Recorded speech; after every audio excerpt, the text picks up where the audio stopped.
ഇപ്പൊ പറയണ്ട. അയ്യോ എന്റെ പൊന്നാശാന്, ആ കാര്യം അങ്ങ് വീട്ട്. ആ വാസു മഹാപെശക. പേടിയാവുന്നു. പേടിയാ എനിക്കാ? അത് കൊള്ളാം. ദൈവം നമ്പറാ. എനിക്ക് 2 കാലം, അതിന് നല്ല ആരോഗ്യമുണ്ട്. എന്തിനാണ് ഓടാൻ അസലായിട്ട് ഓടും.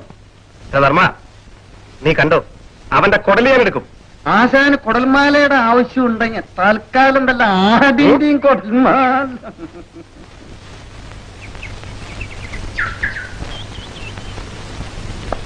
ഇന്ന മോള് ചോക്ലേറ്റ്. എനിക്ക് വേണ്ട. എന്താ? വാസുവാണ്ട് എന്നാലേ ഞാൻ വാങ്ങിക്കും. അപ്പോ ഞാൻ തന്നാ വാങ്ങിക്കില്ലല്ലേ? മോള് സ്കൂളിലേക്കല്ലേ? ഞാൻ കാറി കൊണ്ടുവിടാം. വേണ്ട, ഞാൻ നടന്നു പോയിക്കോളാം.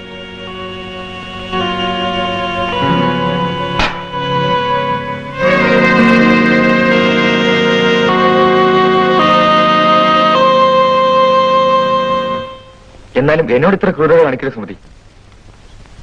ഞാൻ കൊടുത്ത ചോക്ലേറ്റ് പോലും ബിന്ദു വാങ്ങിയില്ല. അവള് ചോക്ലേറ്റിനൊന്നല്ല വളർന്നത്, കഞ്ഞി കുടിച്ചാണ്. ചോക്ലേറ്റ് നിങ്ങളെപ്പോലെ പണക്കാർക്കുള്ളതാണ്. അപ്പോ വാസു പാവപ്പെട്ടവനായിരിക്കും. അതെ. ആരാണ് അയാൾ?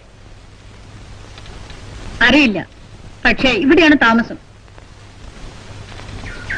സുമതിയുമായുള്ള ബന്ധം പറയാറായിട്ടില്ല.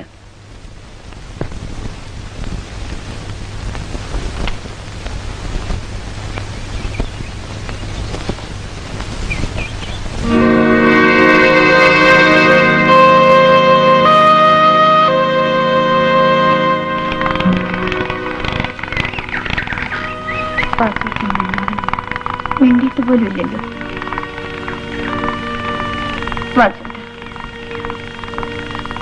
എന്നോട് പിണക്കമാണ്. പിണങ്ങാനും ഞാനാരാ?